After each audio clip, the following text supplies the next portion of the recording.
Because of the way we now communicate, we need to dramatically change the way we teach. Or else we're just preparing students for the world of yesterday instead of the world of today and tomorrow.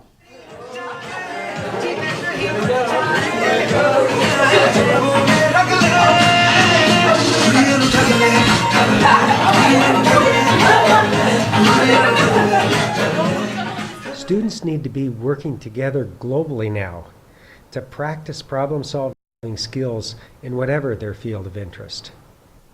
Fortunately, an increasing number of classrooms are now studying directly with other parts of the world. They're forming global teams of students who are working on problem solving in politics, health, science, really across the entire curriculum. Faculty in the U.S. and abroad use two principal tools, Skype and Facebook. Our experience with Facebook and with Skype are that they're really good tools because they're simple, they're accessible to most of us around the world, they're really low cost, and they're familiar. But you need to know how to use them well, and it requires some relearning. So here's some tips that we've learned over the years in using these tools that hopefully they'll help you too. Facebook is a great vehicle for students to share information, to share articles, to be able to share photographs that are compelling, and even student-produced videos. What can get tricky is helping students relearn how to have a conversation about those things instead of just hitting the like button.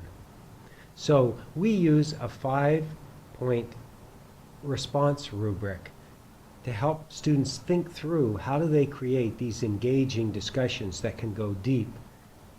Skype is a great tool for when you want to take the conversation even deeper and do it live.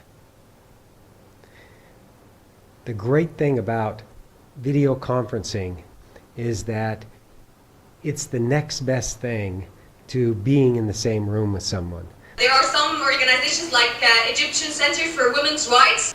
Also there are some Christian organizations like Said and Coptic Evangelical Organization for Social Services and the Umm al-Qibtiyya Association. But you need to have students focus on 3 things when you're preparing for a live video conference. The first is the preparation for the meeting, both in terms of the technical needs and the agenda preparation.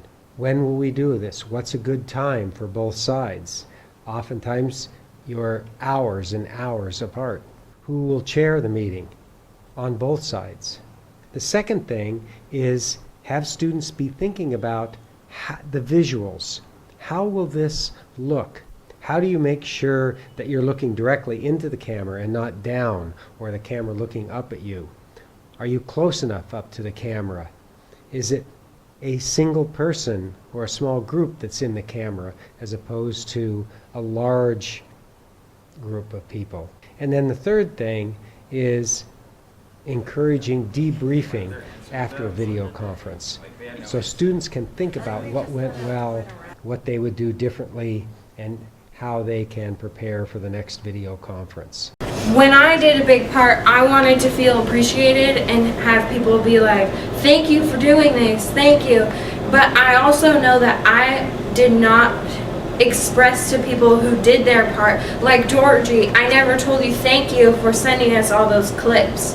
I never appreciated my team, and I think that that was something that all of us could have worked on. When we learn how to work together really well across cultures and countries, we can solve some of the most difficult problems we face.